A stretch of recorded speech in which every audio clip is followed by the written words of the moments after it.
동안 한 가지 소원이 있습니다. 여러분의 소원이 무엇입니까? 우리가 이 땅에 살아가는 날 동안 소원이 있다고 한다면은 고난을 당하지 않는 것입니다. 고난을 당하지 않는 것. 우리 모두는 고난이 나를 피해가기를 모두가 원합니다. 그런데도 우리들의 인생을 살아가는 동안 항상 좋은 일만 일어나지 않습니다. 좋은 일만 일어나면 염려와 근심이 없다면 얼마나 좋을까요? 그러나 우리가 알고 있듯이 우리의 생활은, 우리의 인생은 그렇게 전개되지 않습니다. 낮과 밤이 있듯이 이 땅을 살아가는 모든 인생은 누구라도 고난을, 때로는 아픔과 고통을 피해갈 수가 없습니다. 우리 흔히 말하는 성 어거스틴이라는 그분은 하나님의 도성이라는 책에서 이렇게 말씀하고 있습니다. 고난은 동일한 것이다. 누구에게나 고난은 있고 그 고난은 동일하지만은 당하는 사람에 따라 그 고난이 동일하지 않다. 예를 들면은 악한 사람은 고난 속에서 남을 비방하고 원망하지만은 선한 사람은 그 고난을 통하여서 하나님을 찾고 하나님을 알아가고 궁극적으로는 하나님을 찬양한다. 이렇게 어거스틴은 기록하고 있습니다. 성도 여러분, 무엇을 말하고 있습니까? 고난이라고 하는 것이 있는가 없는가가 아닙니다. 고난은 누구에게나 있습니다. 찾아올 수 있습니다. 어떤 고난을 어떻게 당하는가가 문제가 아니라 참으로 중요한 것은 고난을 당할 때 어떤 자세로 대처하는가가 중요한 것입니다. 어떤 마음과 태도로 그 고난을 받아들이는가에 따라서 고난이 축복이 될 수도 있습니다. 오늘 본문은 우리들 인생을 살아가면서 어떻게 해야 고난을 면할 것인가를 말하고 있지 않습니다. 고난을 그대로 인정합니다. 이것이 오늘 본문의 배경인 것입니다. 고난은 누구나 당하고 그 고난은 누구나 다 당할 수 있을 뿐 아니라 우리가 그 고난을 맞이하게 됩니다. 본문은 말합니다. 오늘 본문은 주님께서는 이 고린도후서를 통하여서 믿는 우리들에게도 고난이 찾아온다는 것입니다. 그러나 믿는 자에게는 이 고난이 유익이 된다. 그렇게 말씀하고 있습니다. 우리들이 고난을 올바른 마음으로 믿음으로 받아들이게 되면 유익이 될 수 있다는 것입니다. 여러분, 믿는 자들이 고난을 당할 때에 하나님의 능력이 없어서 고난을 당할까요? 우리의 주인 되신 그분이 나를 버렸기 때문에 고난이 찾아올까요? 아닙니다. 때로는 내가 하나님 앞에 큰 잘못해서 고난이 찾아오는 것도 아닙니다. 오히려 고난에는 하나님의 뜻이 있습니다. 이것이 성경 전체가 말하는 고난의 신학입니다. 우리 잘 알고 있습니다. 역사학자 토인비가 이런 글을 썼습니다. 도전과 응전이라는 그 책에서 이런 글을 전해줍니다. 북해도에서 청어를 잡아가지고 런던까지 이송을 해야 됩니다. 먼 거리입니다. 그때 당시에는 냉동차도 없었고 산소 주입기도 없었습니다. 어떻게 하면 이 북해도에서 잡은 청어를 영국 런던까지 싱싱하게 운반할 수 있을 것인가?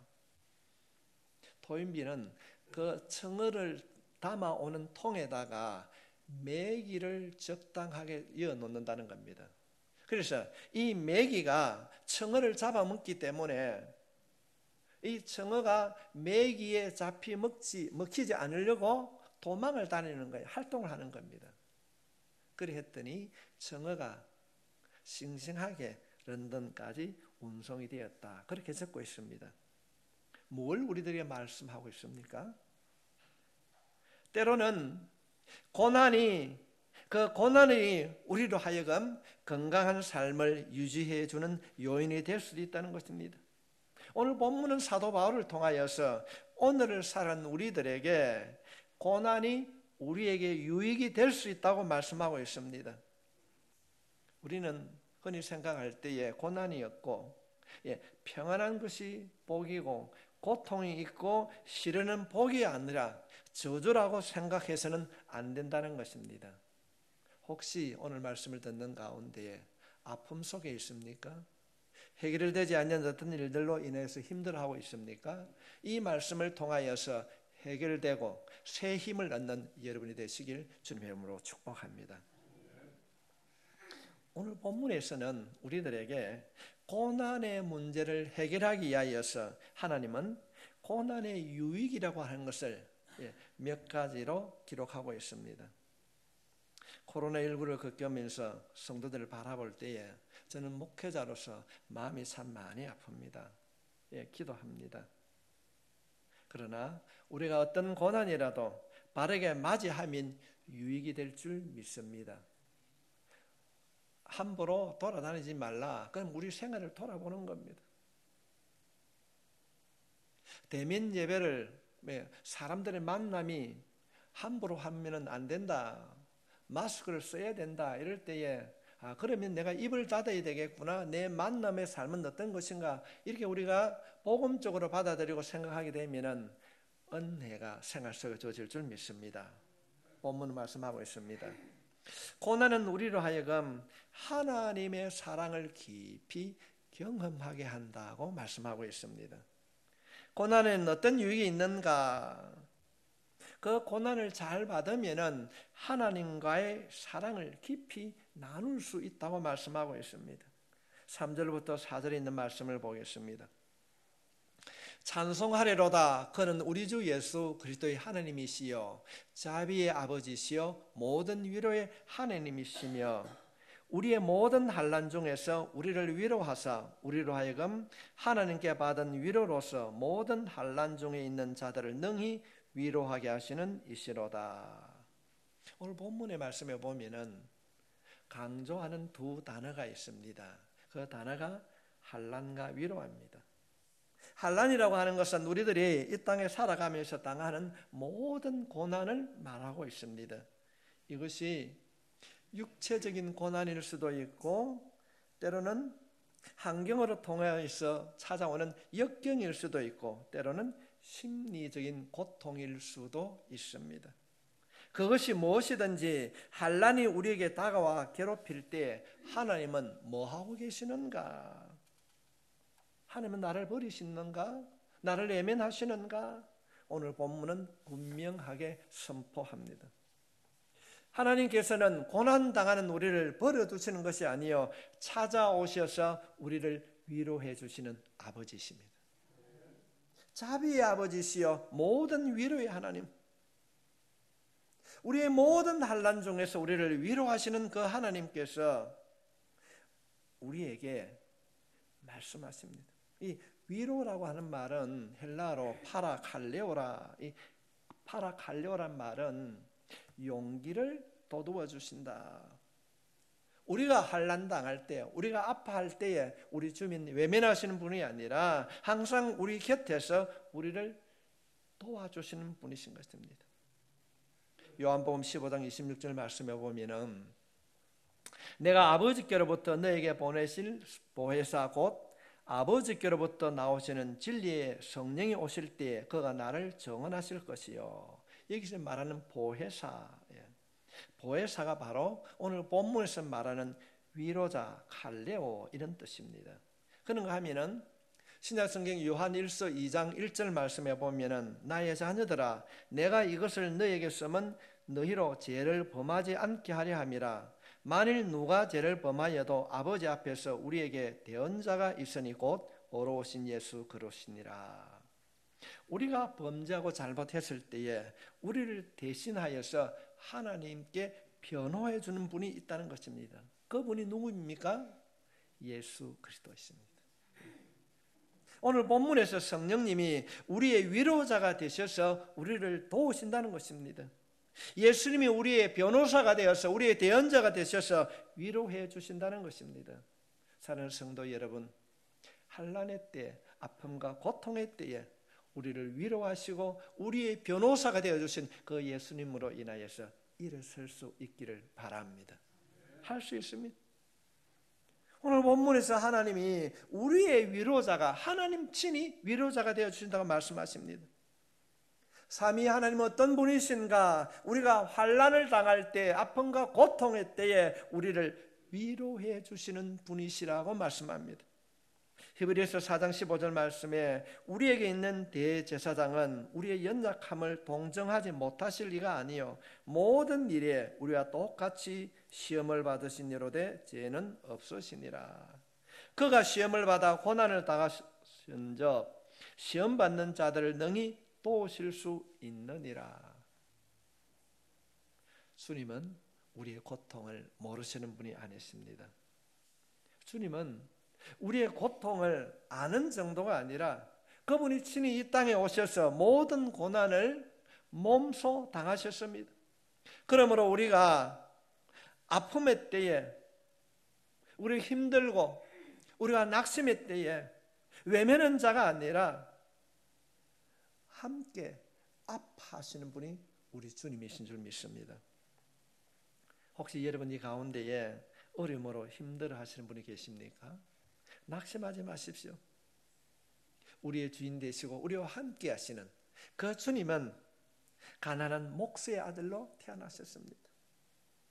집이 없어서 염려하십니까? 예수님은 방 한 칸 없는 말구에서 나셨습니다. 평생 집 한 채 소유하지 않았습니다.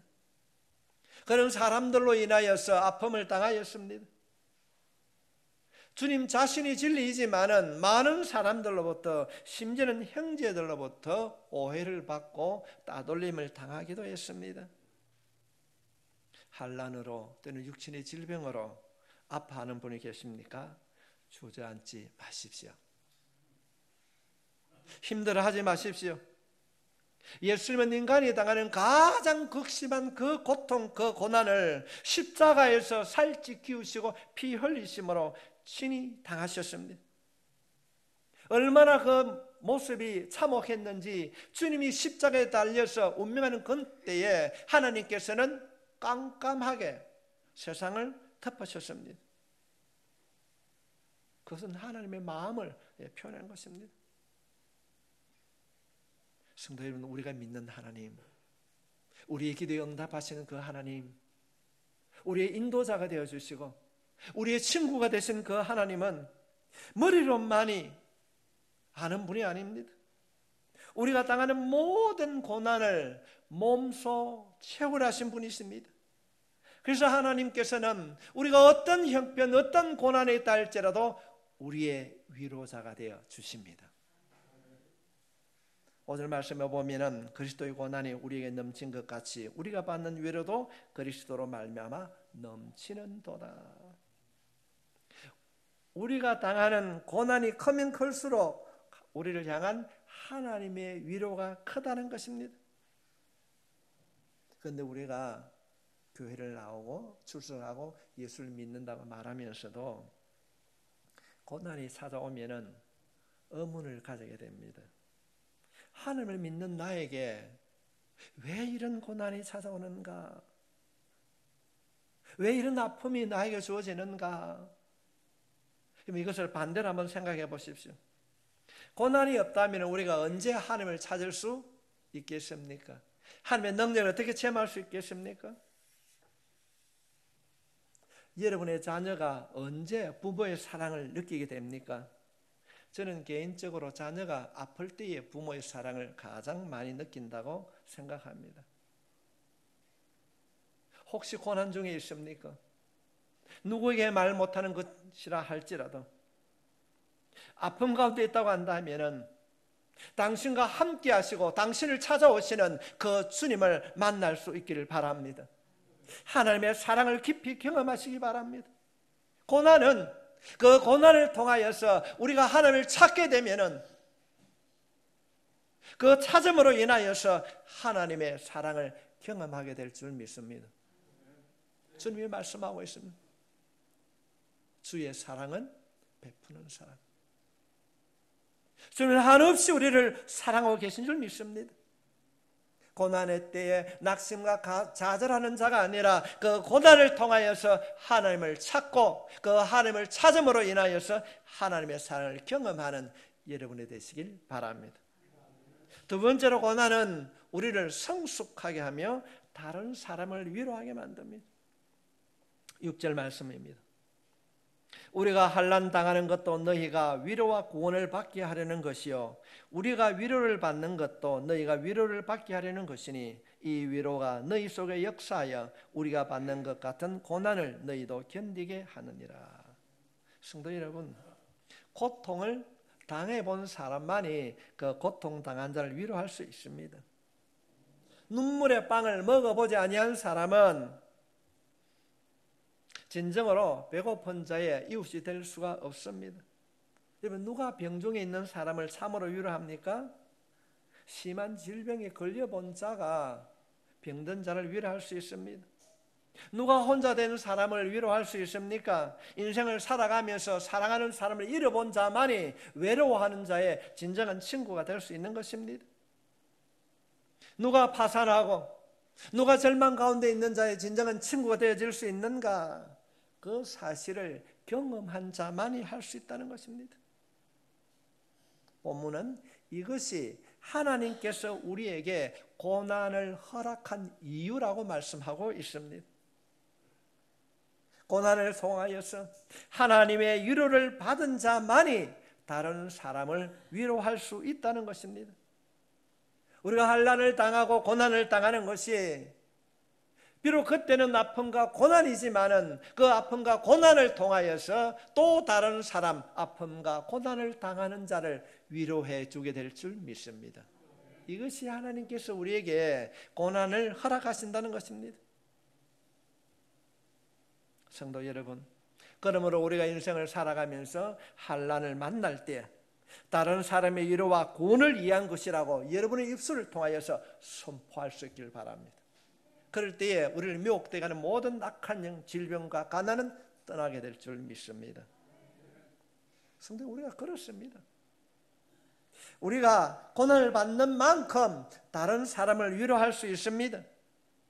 고난과 환난은 우리를 성숙시켜 주시는 것입니다. 큰 환난을 우리가 만나게 되면 마음에 큰 강이 하나 생깁니다. 여유가 있습니다. 정말로 큰 고난을 경험한 분을 여러분 자세히 한번 보십시오. 그런 사람들은 잠깐 동안에 어떤 일을 통하여서 촐랑되지 않습니다. 함부로 다른 사람을 판단하지 않습니다. 여러분, 큰 고난을 겪고 난 이후에 잘 되었다고 교만해서 촐랑대는 사람 보셨습니까? 그렇지 않습니다. 고난을 통하여서 하나님을 만난 사람은 그 마음 안에 은혜의 강물이 흐르게 될 줄 믿습니다. 시야가 넓어지는 거예요. 다른 사람을 바라볼 때에 판단하고 정죄하기보다는 이해합니다. 이것이 바로 고난을 통하여서 다듬어진 사람이 가지는 마음입니다. 그 마음이 다른 사람을 위로하게 된다는 것입니다. 우리 모두가 이런 마음을 소유한 자로 살 수 있길 바랍니다. 이것이 하나님께서 우리들에게 고난을 준 이유이고 고난의 유익인 것입니다. 고난은 꼭 나쁜 것만이 아닙니다. 고난에는 분명코 하나님의 뜻이 있습니다. 왜 하나님께서는 믿는 우리에게 고난을 허락하시는가? 그 고난을 통하여서 하나님의 사랑을 경험하게 하시고 하나님을 가까이 하게 하는 줄 믿습니다. 고난을 통하여서 하나님을 찾게 될 때에 하나님을 가까이 하는 놀라운 은혜가 경험되어진다는 것입니다. 우리 안에 내적 성숙을 만들어주는데 그것이 고난을 통하여서 이루어진다는 것입니다. 고난은 내 자신을 돌아보게 하고 그 고난의 그 돌아봄을 통하여서 이웃을 돌아보는 여유로운 자로 세워주실 줄 믿습니다. 내가 아파 보니까 상대방의 아픔을 이해할 수가 있다는 것입니다. 세 번째로, 고난은 우리로 하여금 하나님만을 신뢰하게 만듭니다. 본문 8절로부터 9절에 있는 말씀입니다. 형제들아, 우리가 아시아에서 당한 환난을 너희가 모르기를 원하지 아니하노니 힘에 겹도록 심한 고난을 당하여 살 소망까지 끊어지고 우리는 우리 자신이 사형 선고를 받은 줄 알았으니 이는 우리로 자기를 의지하지 말고 오직 죽은 자를 다시 살리시는 하나님만 의지하게 하심이라. 사도 바울이 당한 고난이 무엇인지 모릅니다. 얼마나 그 고난이 심하였으면 자신이 사형 선고를 받았다고 말할까요? 그러나 우리는 성경을 통하여서 훗날 그가 어떤 고난을 받았는가를 우리가 알 수 있습니다. 바울은 이 땅을 살면서 많은 사역을 감당했습니다. 그가 그렇게 하나님의 도구로 쓰임을 받으면서도 얼마나 큰 환난과 고난을 당하였는지 그는 이렇게 말하고 있습니다. 고린도후서 11장 23절로 27절에 있는 말씀입니다. 그들이 그리스도의 일꾼이냐 정신없는 말을 하거니와 나는 더욱 그라도다. 내가 수고를 넘치도록 하고 옥에 갇히기도 더 많이 하고 매도 수없이 맞고 여러 번 죽을 뻔하였으니 유대인들에게 40에서 하나를 감한 매를 5번 맞았으며 3번 태장으로 맞고 1번 돌로 맞고 3번 파손하고 일주일을 깊은 바다에서 지냈으며 여러 번 여행하면서 강의 위험과 강도의 위험과 동족의 위험과 이방인의 위험과 시내의 위험과 강야의 위험과 바다의 위험과 거짓 형제 중의 위험을 당하고 또 수고하며 애쓰고 여러 번 자지 못하고 줄이며 목마르고 여러 번 굶고 춥고 헐벗었노라. 여러분, 누가 이 땅을 살아가면서 이 사도 바울보다 큰 고난을 당했다고 이야기할 수 있습니까? 왜 하나님은 하나님의 복음을 위하여서 그렇게 헌신하는, 그렇게 복음을 전하기 위하여서 그렇게 해서는 바울에게 이런 고난을 허락하시는가? 우리의 생각에는 말도 안 되는 일 아닙니까? 그렇게 열심히 교회 봉사하고 헌신하는데 어떻게 그런 고난을 당하는가? 그렇게 험한 고난을 당하고 난 이후에 바울이 이렇게 우리에게 선포합니다. 바울은 자신이 당한 고난을 딱 한 문장으로 말씀하고 있습니다. 우리 함께 같이 읽겠습니다. 1장 9절입니다. 시작. 우리는 우리 자신이 사형 선고를 받은 줄 알았으니 이는 우리로 자기를 의지하지 말고 오직 죽은 자를 다시 살리시는 하나님만 의지하게 하심이라. 아멘. 왜 그런 고난을 당하는가? 왜 그런 아픔을 당해야 하는가? 사도 바울은 말합니다. 자기 자신을 의지하지 말고 뭐만 의지하라고요? 하나님만 의지하라는 것입니다. 성도 여러분, 하나님만을 의지하는 것, 하나님을 의지하는 것은 쉬운 일입니다. 하나님만 의지하는 것이 여러분 말은 쉬워도 삶에서는 결코 간단한 것이 아닙니다. 모든 것이 잘 나갈 때는 우리는 자신도 모르게 하나님 아닌 것을 마음에 붙들고 의지하며 살게 됩니다. 본인은 모릅니다.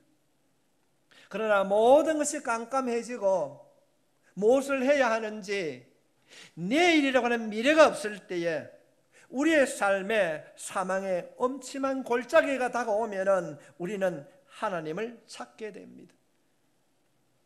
희망을 찾을 수 없는 절박한 어려움이 오면은 우리는 하나님을 찾아가게 됩니다. 이것이 바로 하나님께서 우리에게 고난을 허락하신 이유입니다. 어떤 이유이든지, 경제적인 문제든지 또는 건강의 문제든지 때로는 자녀의 문제이든지 그 문제를 가슴에 안고 힘들어하는 자가 아니라 그 문제를 가지고 주님 앞에 나와 주님을 찾으면은 들으시는 하나님께서 고쳐주실 줄 믿습니다. 변화시켜 주실 줄 믿습니다. 왜 주시는가? 하나님만을 의지하라는 것입니다. 이 땅이 아니라 물질이 아니라 자녀가 아니라 건세가 아니라 하나님만을 의지하라는 것입니다. 우리는 우리의 삶에 왜 이런 고통이 오는지 모릅니다. 성경은 어디를 봐도 고난에 대하여서 침묵하고 있습니다. 우리가 당하는 고난에 대하여서 성경은 침묵하고 있습니다. 어떤 분들이 잘못된 선지자들은 어떻게 합니까? 뭐 어때서 너는 어떻다 이렇게 거짓 예를 하는데 현혹되지 마십시오. 왜 그는 고난을 당하는가? 성경에 말하는 의인 욥에게도 그 이유를 말하지 않습니다. 욥이 내가 왜 이런 고난을 당합니까? 그의 친구들이 그렇게 조롱하는데도 하나님께서는 욥에게 말하지 않습니다. 무슨 이유입니까? 고난의 원인을 알려고 하지 말라는 것입니다. 그러나 고난의 원인에 대하여 성경은 침묵합니다. 그러나 하나님께서는 원인에 대하여서는 말하고 있지 않지만은 고난의 목적에 대하여서는 분명하게 가르쳐주고 있습니다. 우리가 고난을 당하는 이유와 목적은 무엇인가? 그 고난을 통하여서 우리들이 하나님 앞에 나아가게 한다는 겁니다. 믿을 수 있길 바랍니다. 고난을 통하여서 왜 고난을 받는가 이유는 말하지 않지만은 주님께서는 우리들이 그 고난을 통하여서 하나님 앞에 나아간다고 하는 고난의 목적을 분명하게 말하고 있습니다. 우리들이 하나님 앞에서 고난을 바르게 받게 되면은 유익이 있게 되는 것입니다. 그 유익이 하나님의 사랑을 알게 된다는 것입니다. 성도 여러분, 주의 사랑은 허다한 허물을 덮느니라. 우리의 모든 허물을 덮어주신 그 주님의 보혈, 그 보혈로 우리는 영원한 생명을 얻은 줄 믿습니다. 하나님의 사랑을 알게 된다는 것입니다. 우리의 이 극심한 아픔을 통하여서 자녀들이 그 아픔을 통하여서 부모님의 사랑을 알게 되듯이 우리가 당하는 고난이 우리 자신을 성숙시키고 영적으로 변화를 갖게 해주셔서 하나님을 의지하게 될 줄로 믿습니다. 조금 가졌다고 또 조금 잃어버렸다고 그로 인하여서 우리가 촐랑거리지 않고 바른 참된 인생의 의미를 살게 될 줄 믿습니다.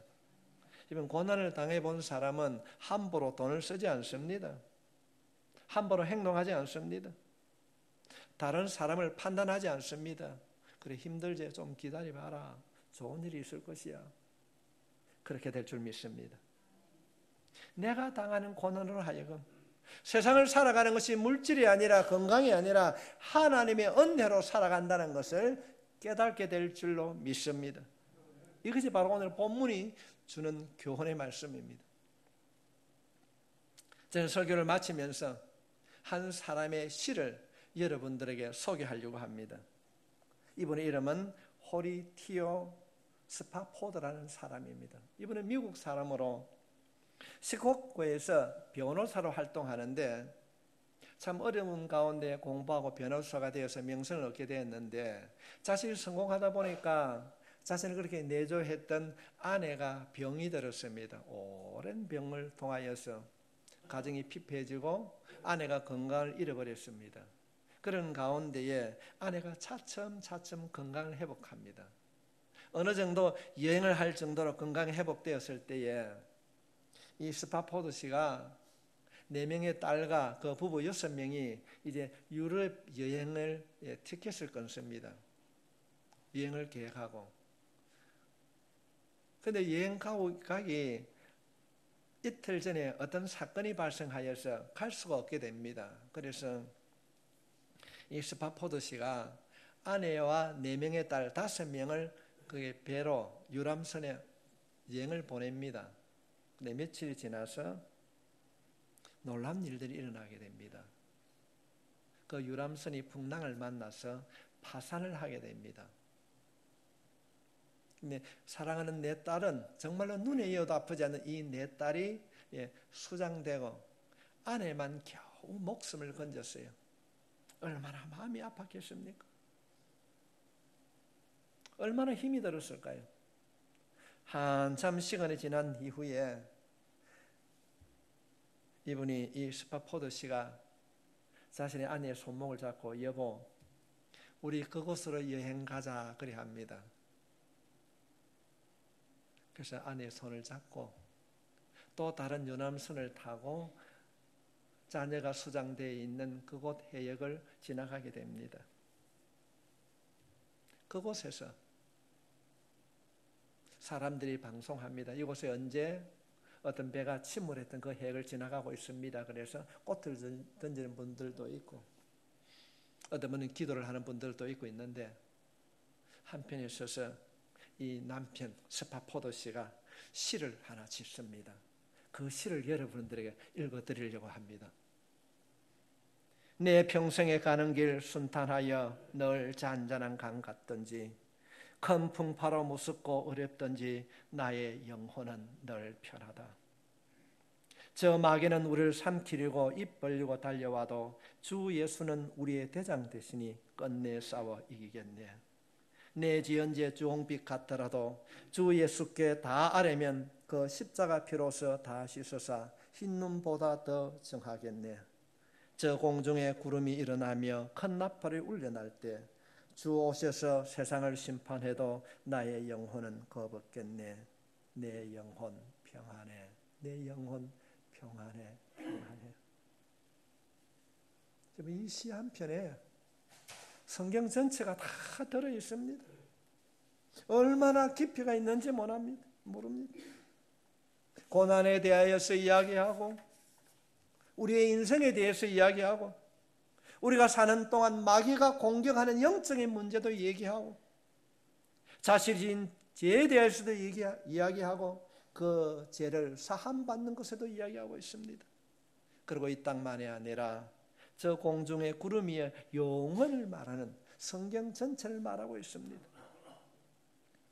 이 찬양이 만들어진 지가 150년이 훨씬 지났지만 지금도 각처에 있는 그리스도인들이 찬양하며 이 스파포도의 마음을 당기려고 하는 것입니다. 그가 그렇게 변화될 수 있던 것은 이유가 무엇인가? 고난이었습니다. 말할 수 없는 어떤 것을 표현할 수 없는 그런 고난이었습니다. 그 고난을 통하여서 그가 변화되었습니다. 코로나 바이러스로 인해서 힘드시지요? 할 수 있습니다. 어떤 고난, 어떤 아픔을 겪고 있는지 모릅니다. 그러나 오늘 이 말씀으로 여러분에게 큰 힘이 되고 새롭게 출발하는 주님의 음성으로 받아들일 수 있길 바랍니다.